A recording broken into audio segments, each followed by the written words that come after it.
All right, everybody, it's the Combatcast with the man they call Dave, Chevy, and we are ready to talk a bunch of MMA and boxing this week. But first, Chevy, tell people what we got coming up. All right, there's a main event change for next week's card. Originally was going to be Sarukian versus Moicano, but Moicano has an injury, had to pull out. So the new main event for April 29th is going to be Song Yadong versus Ricky Simon. Good fight, but that card took a big hit for sure. We'll talk about it next week. But moving on, May 6th to UFC 288, Sterling versus Cejudo. Excellent matchup. Looking forward to that card. And May 13th, UFC Fight Night, Rosenstruck versus Almeida. Almeida's getting a shot at one of the big boys. That's a good card, actually, too. Yeah. It's actually some surprisingly good fights on that. I was looking at that today, and I was like, oh, I'm interested in that card. Anthony Smith and Johnny Walker, I believe, are on that card, too. Mm-hmm. Yeah. Yeah, that's a great matchup for sure. Tough fight for Johnny Walker, I think. But yeah, given Smith's experience level, I think that could be a real difference. Right, and he's well-rounded and fights intelligently, so yeah. All right, you want to talk about last week's card first? Yeah, hit me with some of these fights here. All right, so just want to go over the prelims. Prelim fight, Brandon Royval looked absolutely magnificent. He got that KO finish with the knee, which was a theme for the night. But he complained about being on the prelims in his post-fight thing, which, you know, we talked a little bit about last week as well. Disrespectful to have him on the prelims. And then Dana, in his post-fight press conference, agreed and said that, you know, they're all human. They make mistakes. So that was obviously a mistake. So he should have led off the pay-per-view. So I assume that's where we're going to see him going forward. But he did his job, looked fantastic. Can't wait to see what's next for him. So let's get into the main card, though. Clay Guida versus Rafa Garcia. Garcia just outstruck him here. He really made Guida look like an aged fighter, which I know he is. I thought the story of this really was Clay faking his retirement to get some mic time here that pissed off Dana White. Understandably, by the way, I love Clay, but you are on a live television show. Like, probably not. You've been there before, Clay. We don't need to do this. But Garcia looks good. Some of these guys I pick some future opponents for, as I like to do sometimes. Not so much with Garcia. I just figured he's in a very stacked division. He's where he's at right now. Keep winning. Keep looking good, man. Right. He doesn't need to be fighting like a top 15 guy. He needs a couple more fights before he starts. Yeah, before he starts worrying about ranked fighters or anything like that. I just want to note that his stand-up was much better than I gave him credit for last week for sure. So that impressed me. Seems like Father Time maybe starting to catch up with Clay a little bit. Finally, he is 41 years old.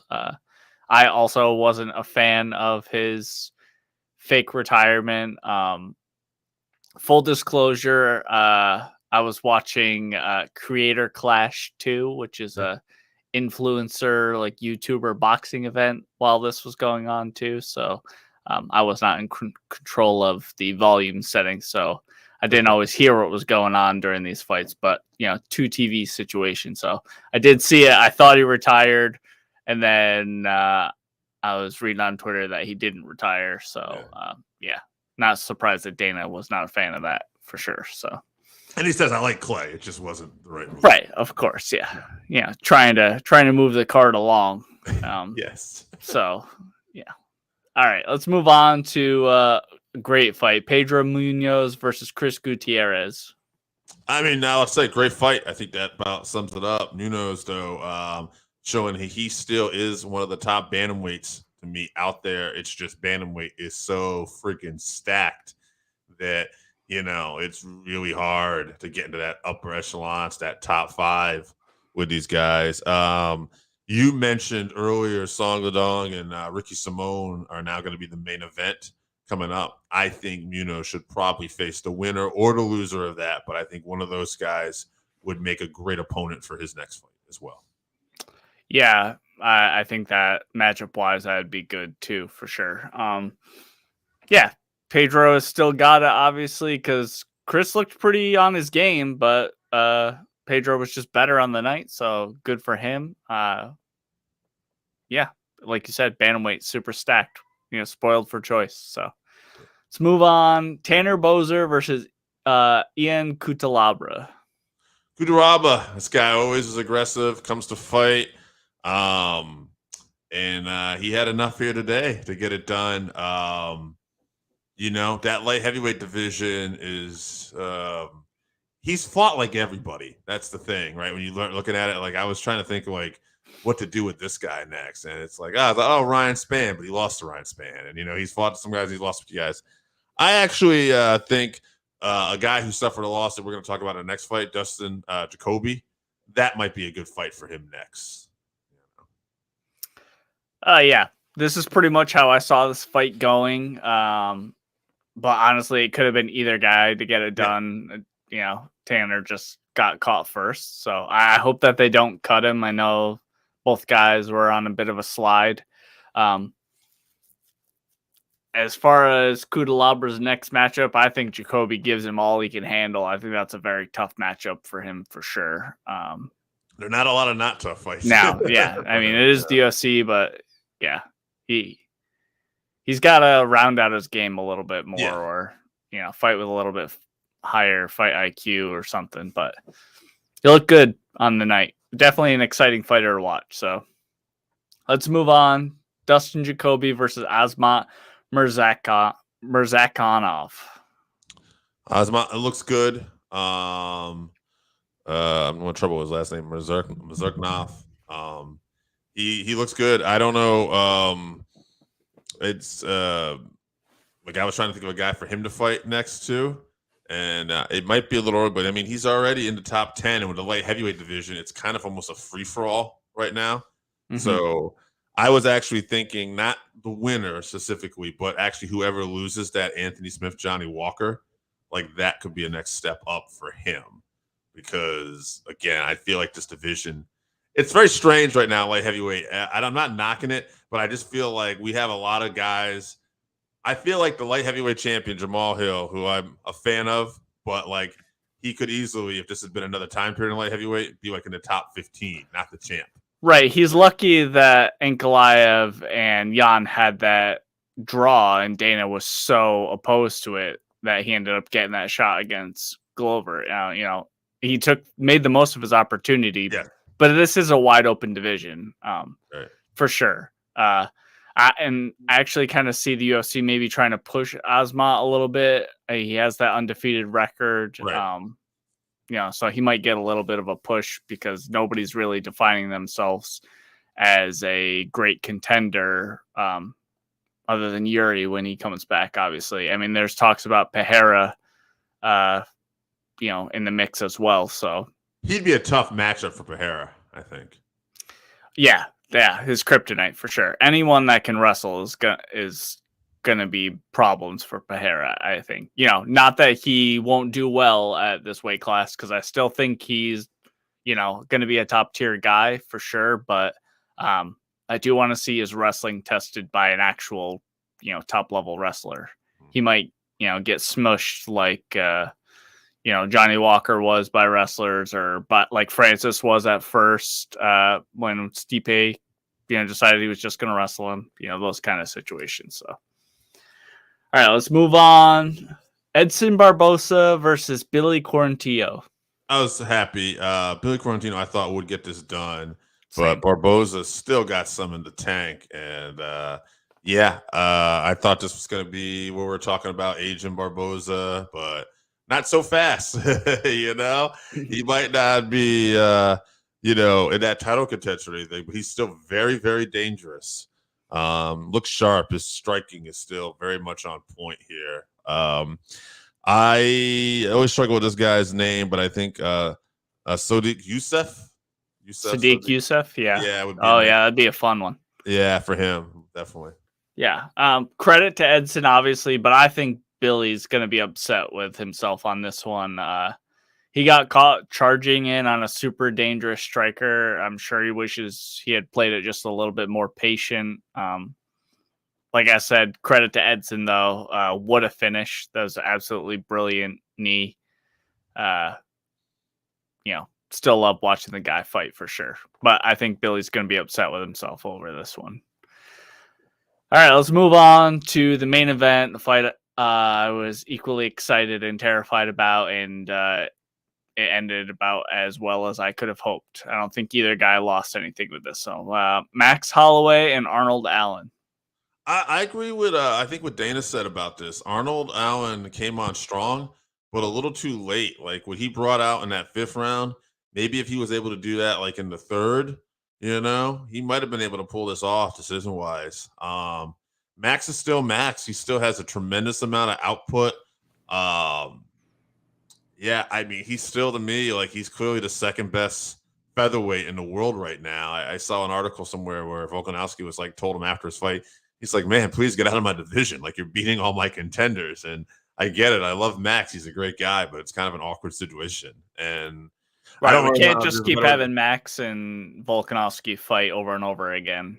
Right. And I know Max said something about Adesanya gives him hope and everything like that because he lost 4 times before. But it's like, yeah, but not at the same sport technically. Like the UFC didn't build this fight up that many times, so they were able to pull that off. It is great, but it's a little harder for Max, who's lost 3 decisions now in the same sport, same company, in the last couple of years to this guy. And also, Max didn't get caught by Volkanovski. Like it wasn't he was winning and then got caught. I mean, right. he got beat up, especially in the last fight. The other ones, I have an argument against for sure, but I don't want to see that fight again either. No, I mean, I would say to me, Max needs to go up to lightweight. Like, I think if he puts on some size, like he doesn't have to put up on size, but I think if he was put up some size, right, like he's really got a good chance of winning that championship. He's such an elite striker, and I'd just like to see what he is able to do. Like, if you think about that Poirier fight he had one time, he got knocked around a little bit, but he came into that it wasn't a full camp. I won't say it was like short, but it wasn't a full camp. And on top of that, like, he actually technically outstruck Poirier in that fight. So he just didn't hit as hard. Poirier's big for 155. I know they both fought at 145, but Poirier could fight at 70 easily. Yeah, absolutely. And Max, Poirier's put on size over the years too. Right. Which I think Max is capable of doing and should, but I'm not his nutritionist or anything. But I'd like to see Max at lightweight. And as far as next fights for him, I'll just pick some lightweights. I'd like to see him against either RDA would be a nice start off fight for him. But if we want to go a little higher in that lightweight pool, dangerous fight, but Striker's Delight, Rafael Fiziev would be another guy. I saw somebody throw out Gaethje because Gaethje's kind of in limbo too. That would be. I love that fight. Yeah, I mean, I didn't think Gaethje would take it. I feel like Gaethje's kind of one of those guys. Like, no, I'm not fighting a guy trying to come in. I'm fighting a guy, for the championship or a contender. Right. I think he's kind of on his way out. He wants to do all he can to get that title shot before he leaves. So yeah, I agree with you. I don't know if he'll take that, but that was the first fight that entered my mind too. Yeah, like if you're going to put up Max at lightweight, like Gaethje. Max is a big name, so it could be a big money fight. The UFC, threw him a little extra or something, but I know that he called out Korean Zombie. Korean Zombie accepted. That's not a fight I want to see. This is we talked about this with our friend Scott in the group chat a little bit. Like I don't want to see either one of those guys lose either. Just like this fight, I didn't want to see Arnold Allen lose. The fight did go pretty much the way that I thought it was going to. Arnold landed some incredible shots on Max. His chin is unmatched for sure. Absolutely incredible chin, especially some of those shots in the 5th round that he ate. Would have put out a lot of guys in that division. So I don't think Arnold should be too upset with himself. Maybe not his best night for sure, but Max definitely capitalized on it. He looked fantastic. He has like 1,000 more significant strikes than the next closest person in the division. He's an absolute monster. there's been a lot of talk about him being a veteran, which he is. He's a veteran, but he doesn't like to be called a veteran because he's only 31 years old, which is incredible to think about because he's been around for so long. But never been knocked down. That's a stat about Max I always love to bring up. Never been knocked down in 20 plus UFC fights. You know, like a lot of these guys that we were talking about, the UFC has been better about bringing guys up recently. Well, the reason they weren't great about bringing people up before, you know, the Sage North cuts and stuff like that, is because they did it with Max, and look how he turned out great. You know, he came in at 18, lost his debut, you know, had a couple bumps in the road, but you know, tremendous record. So yeah, and the guys he lost to early on were Dustin Poirier and Conor McGregor. Right. Yeah. And even Conor at that young age had to use wrestling to beat Max, who both were injured, I believe, in that fight too. And I remember Chael Sonnen said that I remember Conor, that was a young Conor who was kind of down on himself because he wanted to finish. And he said he doesn't need to be down on himself. I think Max is a sheep in wolf's clothing, or a wolf in sheep's clothing. Right. You know? He's like, this guy. And boy, Uncle Chael is right. Yeah, sure has. Yeah. So, you know, respect to both guys, both camps. I don't think that this is going to be a huge setback for Allen. I think maybe he gets T-City when T-City comes back. Maybe I think that's a good fight for him. I would favor Allen in that fight. I'd favor Allen in every fight except Max and maybe the champ. So Max, if he wants to fight Korean Zombie, then that's fine. I would prefer he went up and maybe even just took a few fights at lightweight, not even looking for a belt, just some good fights. And then, you know, hopefully some changes happen at featherweight and he can come back down or something. But 1,000%. So, all right, let's move on to this week's fight night. So UFC Fight Night, Pavlovich versus Blaydes. Kind of a softish card. Yeah. Not a lot going on the prelims, so let's just go through the main card. Yeah, the first two fights I'm gonna breeze through here too. I don't have all right. Jeremiah Wells versus Matthew Semelsberger. All right, Matthew is 11-4, 6 KOs, 1 subs, 4 decision. He's won 3 out of his last 4. Jeremy Wells is 11-3-1, 5 KOs, 4 subs, 2 decisions. He's on a 5-fight win streak. I'm not too familiar with both these guys, so based on records and winning streaks, I'm going to take Jeremiah. I'm going to say he gets a finish, just looking at his record here, and I'll say he gets a KO round 2. Yeah, Jeremiah has all finishes in the UFC. Semelsberger has a good amount of UFC experience. I think this fight could be fireworks, but I'm going to say Wells gets a finish. I'll say round 3 sub for Wells. All right, let's move on. Iasmin Lucindo versus Brogan Walker.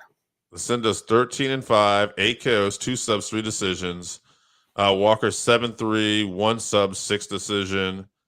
Again, this is kind of a fight where I don't have a lot of, knowledge. I've looked at their records. Neither one are looking like they're going to set the world on fire here. No offense to these ladies, but I guess I'm going to go with Lucindo by decision.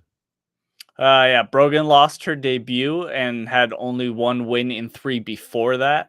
Yeah. She does have a win over a very young Miranda Maverick in Invicta, so that's impressive. But age is definitely not on her side at 34 or something like that. So I don't think that she got a favorable matchup in this very pivotal fight for her, crossroads fight for sure. So Iasmin lost her UFC debut as well. But it was one of the best 3-round fights of 2022. I don't know if you remember this. She fought against fellow debutante Iasmin Yorigi. That's right. That was a fight that shocked everyone. That was fantastic. 3-round war that could have went either way. Actually, I do want to change my pick. Iasmin by finish. Yeah. Because she does have like 10 finishes, and that did catch my eye on this. And you remember that. So Iasmin round 2. Yeah, I think Iasmin has a high ceiling and age is on her side. UFC did Brogan dirty on this one for sure. So I think she gets TKO'd in round 2. So I'm going with Iasmin TKO round 2. All right, let's move on to some more notable fighters. Yes. Bobby Green versus Jared Gordon. Jared Gordon, you almost upset Patty Pimblett. Here's Bobby Green. If he loses, you're probably going to have to leave here. I figured the way Gordon, like, kind of a lot of us thought he won that fight. Maybe we'd give him a favorable matchup to kind of bounce back here. I do not feel like that's what we got with Bobby Green. It's a name, though. It's an opportunity. It's a name, but it's an opportunity if you look at it in a favorable light. It could be. He needs to win, though. Yeah.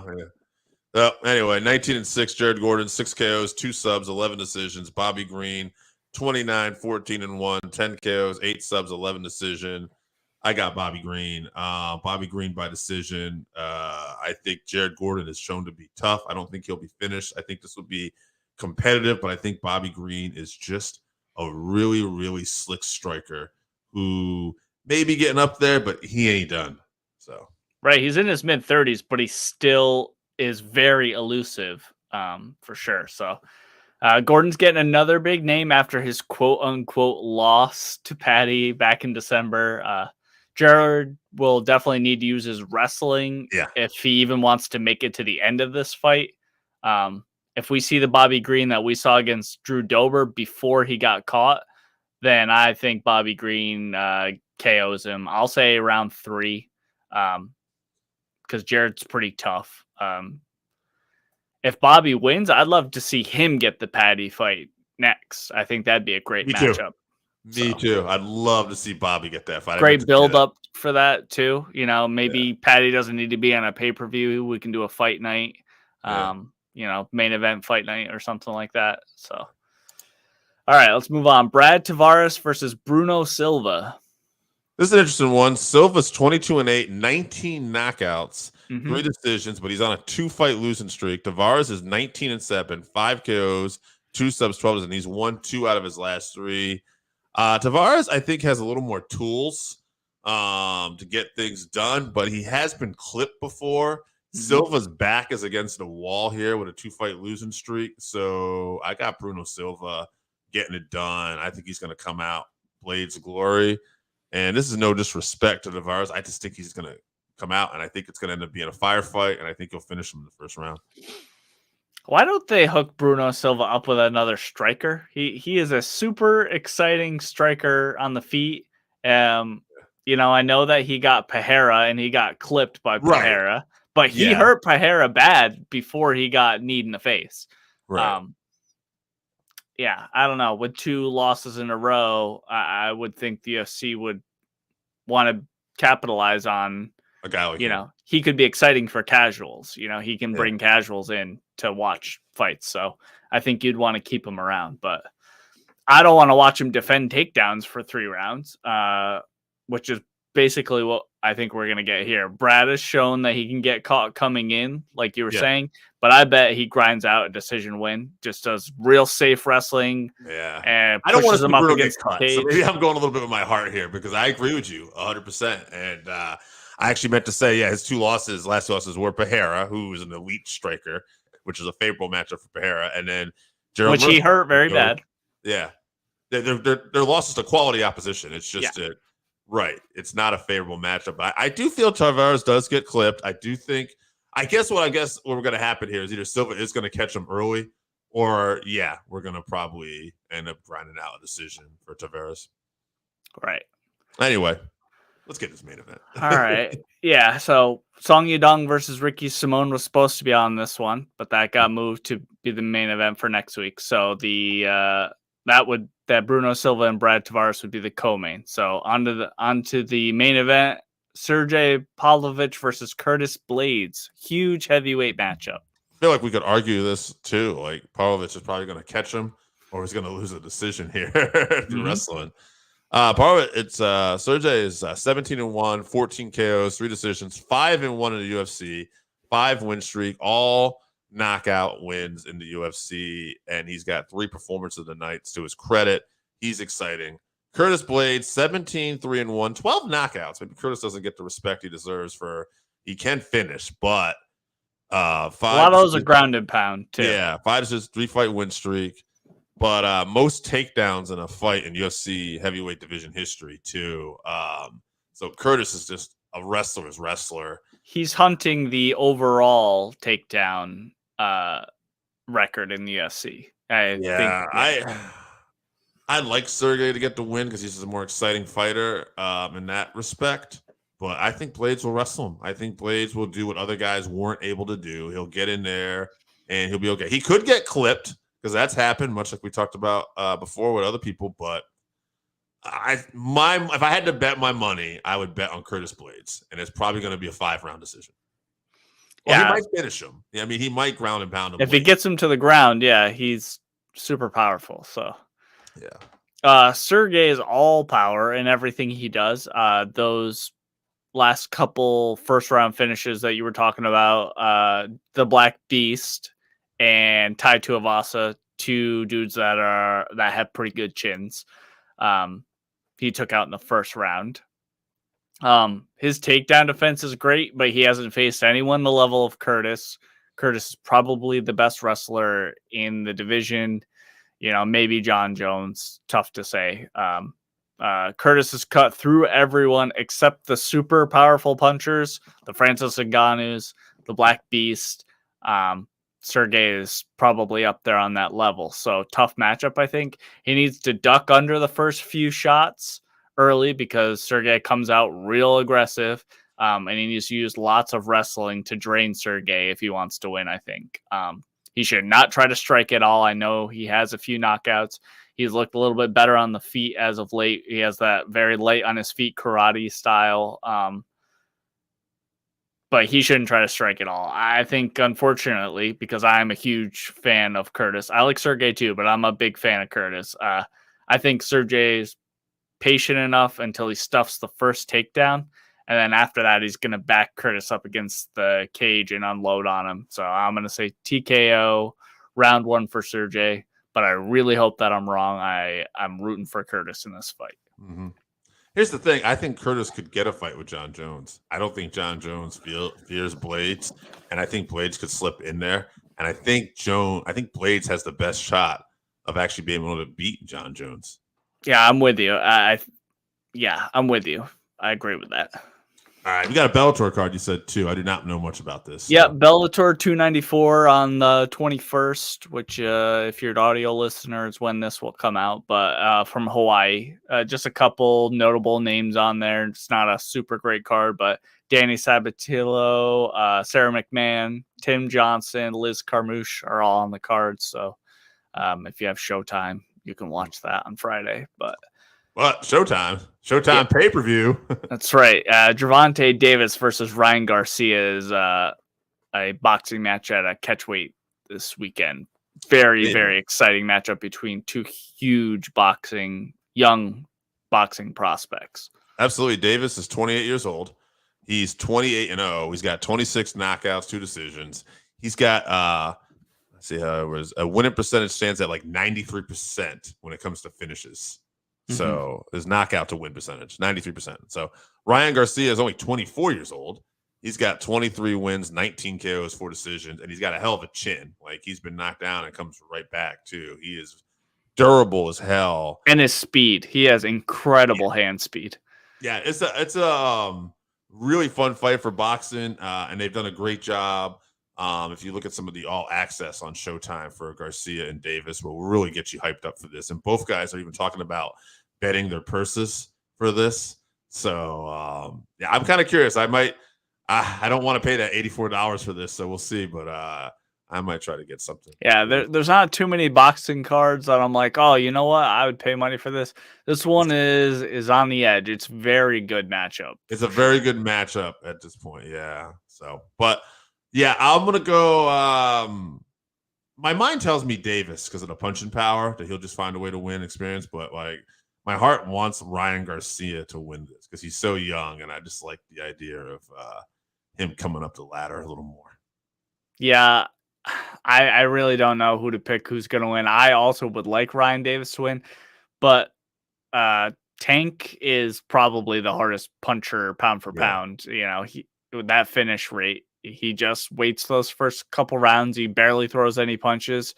He's looking for those holes, and when he finds them, he just puts guys out. They're out. So hopefully Ryan can land on him first. So we'll see.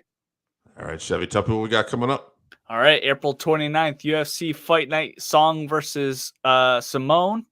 And then May 6th, UFC 288, Sterling versus Cejudo, bantamweight belt. And then May 13th, UFC Fight Night, Rosenstruck versus Almeida. All right, good stuff coming up, guys.